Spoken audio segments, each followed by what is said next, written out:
नमस्कार, मैं मुरली मनोहर गोस्वामी आप सभी का डिजिट क्लासेज में स्वागत करता हूँ।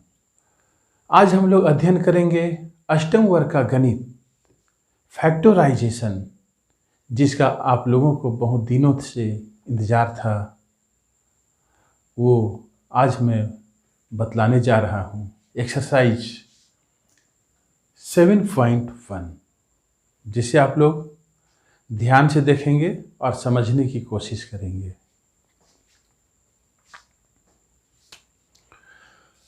पहला क्वेश्चन 5x और 15, इसका हम लोगों को सार्वगुणनखंड निकालना है। सबसे पहले आप ये समझ लें सार्वगुणनखंड का मतलब होता क्या है। आप भी ध्यान से सुनेंगे, बहुत ज़रूरी है चैप्टर ये समझने के लिए। सार्वगुणनखंड कहते किसे हैं? वैसा गुणनखंड जो दोनों टर्म्स में उपस्थित है उसे हम लोग सार्वगुणनखंड कहते हैं। इसे हम लोग इस तरीके से बनाएंगे।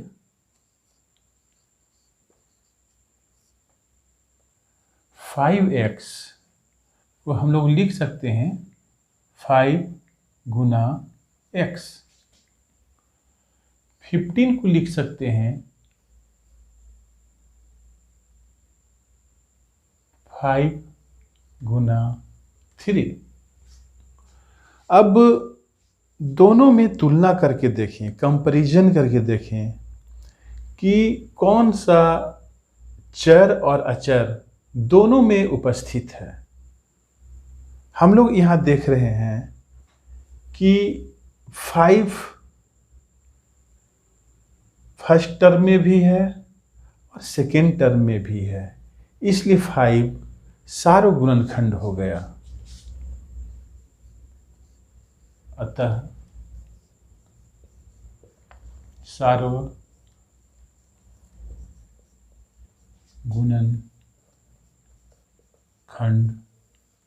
बराबर 5। इसके बाद हम लोग देखते हैं क्वेश्चन नंबर 2। दो को आप इस तरीके से लिखेंगे। फर्स्ट टर्म है 3x, ध्यान से देख रहे हैं। फर्स्ट टर्म है 3x। 3x को हम लोग लिखेंगे 3 गुना x। सेकेंड टर्म है 6x स्क्वायर, 6x स्क्वायर। इसे हम लोग लिखेंगे 2 गुना 3 गुना x स्क्वायर है, इसको हम लिख सकते हैं x गुना x, तथा थर्ड टर्म है 9x क्यूब, 9x क्यूब। इसे हम लोग लिख सकते हैं 3 गुना 3 गुना x क्यूब है, इसे हम लोग लिखेंगे x गुना x। अब देखिए तीनों टर्म्स में कौन सा चर और अचर उपस्थित है। आप लोग ये जानते हैं चर हम लोग किसे कहते हैं? x को चर कहेंगे, और जो संख्या है उसे क्या कहते हैं? अचर। जो संख्या होता है उसे क्या कहते हैं? अचर। ठीक है, ओके। तो आप देखें तीनों में तुलना करके कि कौन सा वैसा चर या अचर है जो तीनों में उपस्थित है। जैसे एक x, 1x यहाँ पर है, x यहाँ भी है, यहाँ भी है, यहाँ भी है, लेकिन तीनों में ओनली 1x कॉमन है। जबकि यहाँ सेकेंड टर्म में देखिए x गुना x मतलब 2x है, यहाँ 3x है, x गुना x है, लेकिन जो तीनों में कॉमन है उसे हमें लिखना है।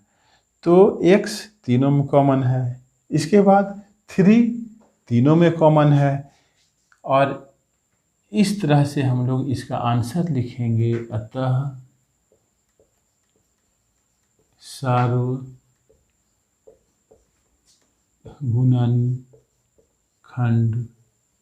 बराबर 3 गुना x बराबर 3x। ठीक है, सार्वगुणनखंड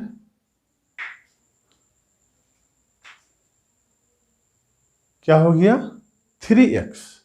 सारो मतलब कॉमन फैक्टराइजेशन, कॉमन फैक्टराइजेशन जो तीनों टर्म में उपस्थित है, वह हो गया आंसर 3x। सेम प्रोसेस से अभी हम लोग क्वेश्चन नंबर 3 बनाएंगे, लेकिन इससे पहले आप लोग इसे उतार लें।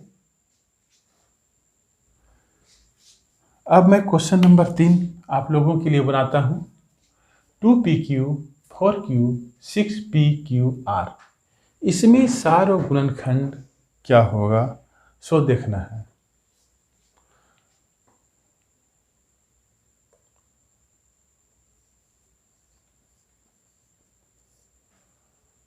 फर्स्ट टर्म है 2pq, 2pq, इसे हम लोग लिखेंगे 2 गुना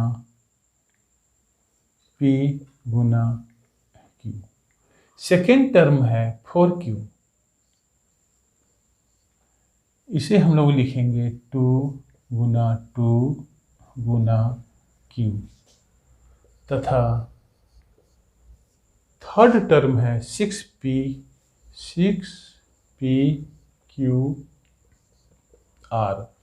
इसे आपको लिखना होगा 6 की जगह पर 2 गुना 3 गुना p गुना q गुना r। ठीक है, 2 को 3 से मल्टीप्लाई कीजिएगा तो 6 आ रहा है, और पी क्यू आर तो है ही, इसे गुना के रूप में केवल हमने लिख दिया है। अब देखिए तीनों टर्म्स में क्या क्या कॉमन है। एक 2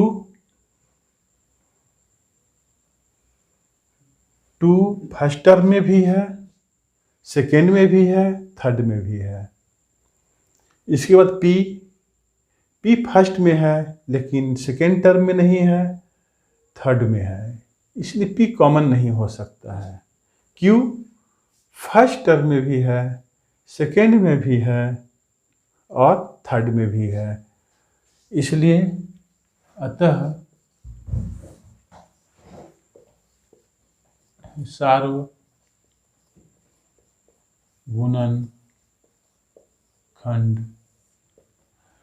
सार्वगुणनखंड बराबर हो जाएगा 2 और Q। ये आपका आंसर हो गया। अब मैं आप लोगों को क्वेश्चन नंबर 2 बतलाता हूं। निम्नलिखित व्यंजकों के गुणनखंड कीजिए। पहला क्वेश्चन ध्यान से देखिए, 3x माइनस 36, इसका क्या करना है, गुणनखंड करना है। कैसे करेंगे, यहाँ ध्यान से ये देखना है और समझना है कि दोनों में कॉमन क्या है।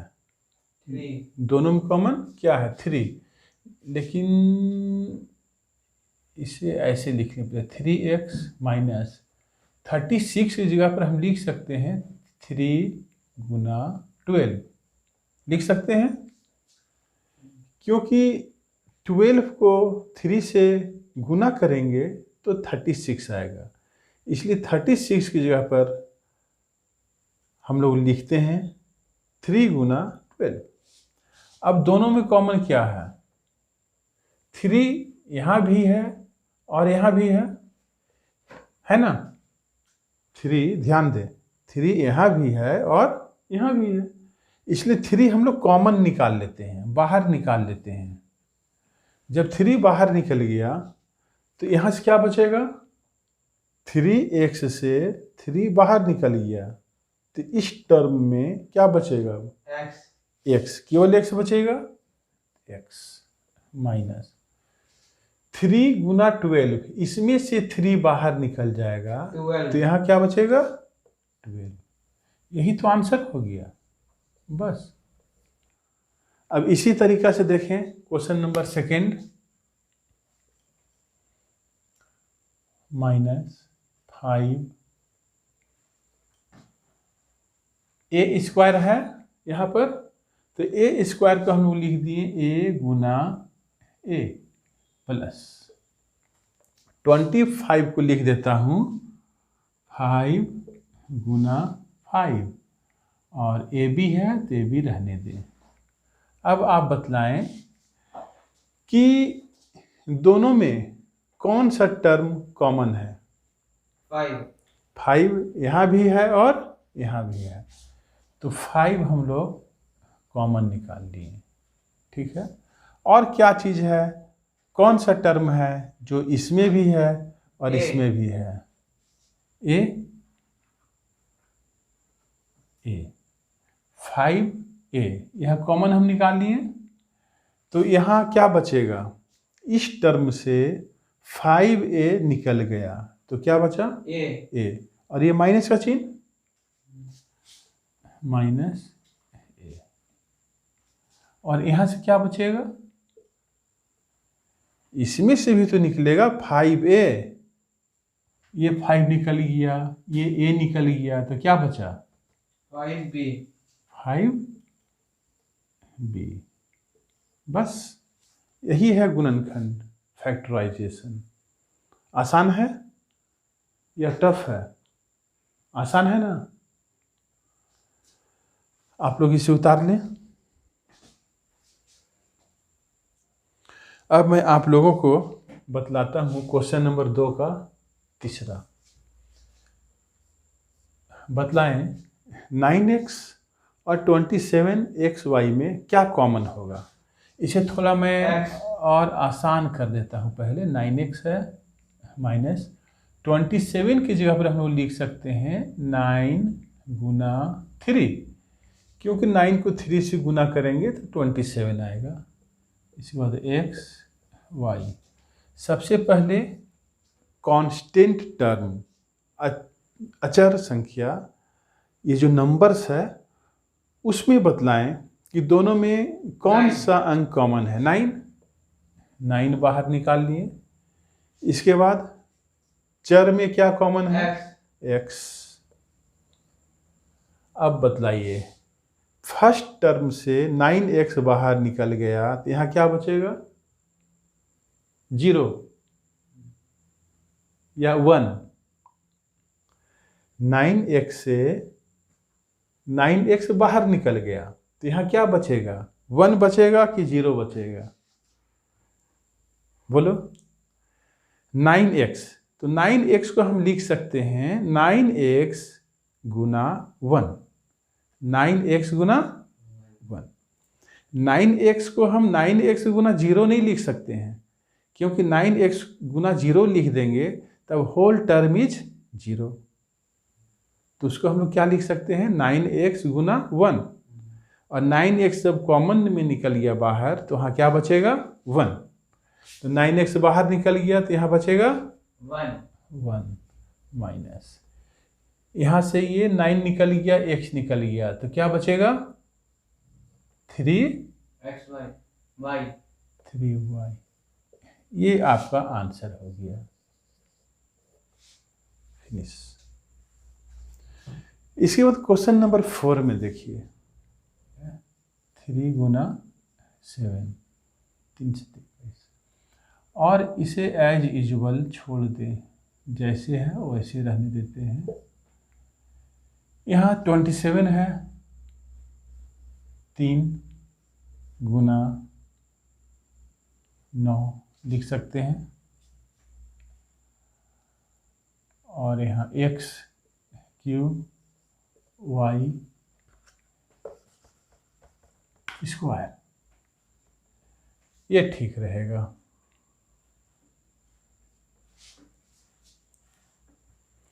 अब देखें प्लस के बाईं ओर और दाहिनी ओर में क्या क्या कॉमन है। 3 कॉमन है, 3 बाहर निकाल लिया। इसके बाद क्या कॉमन है, x। यहाँ x का पावर 2 है और यहाँ x का पावर 3 है। x का पावर 2 और x का पावर 3। तो हम कॉमन क्या निकाल सकते हैं? वही निकाल सकते हैं जो दोनों टर्म्स में उपस्थित है। ऐसा हम नहीं कर सकते हैं कि x का पावर 3 हम कॉमन निकाल लें। x का पावर 3 यदि हम कॉमन निकालेंगे तो यहाँ पर तो केवल x का पावर 2 है ना। तो जो दोनों में उपस्थित है उसे हम कॉमन ले सकते हैं। जैसे एक्स स्क्वायर कॉमन ले सकते हैं, क्योंकि एक्स स्क्वायर यहाँ भी है और यहाँ भी है, बल्कि हम ये कह सकते हैं एक्स स्क्वायर से ज़्यादा है। इसके बाद यहाँ y का पावर 3 है और यहाँ y का पावर 2 है, तो कॉमन लेना होगा जो कम है दोनों में, y स्क्वायर। तब देख लें, यहाँ से 3 कॉमन निकल गया, बाहर हो गया, एक्स स्क्वायर भी निकल गया कॉमन, y का पावर 2 भी कॉमन निकल गया। तो इसमें से क्या क्या चीज़ बच रहा है? 7 लिख दिया। और y का पावर 3 में से 3 में से y स्क्वायर निकल चुका है, तो यहाँ पर कितना y बचेगा? केवल y बचेगा 7y। ठीक है, 3 एक्स स्क्वायर वाई स्क्वायर, तो यहाँ बच गया 7 और इसमें से एक y बच गया। अब इसमें से देखें, यहाँ से 3 निकल गया है, ठीक है, 9 बच रहे हैं, 9 लिख दिया मैंने। इसका तो एक्स स्क्वायर बाहर निकल गया है, लेकिन यहाँ पर कितना है? x का पावर 3। x का पावर 3 में से x का पावर 2 बाहर निकल गया है, तो क्या यहाँ बचेगा? x। इसके बाद y स्क्वायर बाहर निकल गया है, कॉमन निकल गया है, तो यहाँ क्या बचेगा?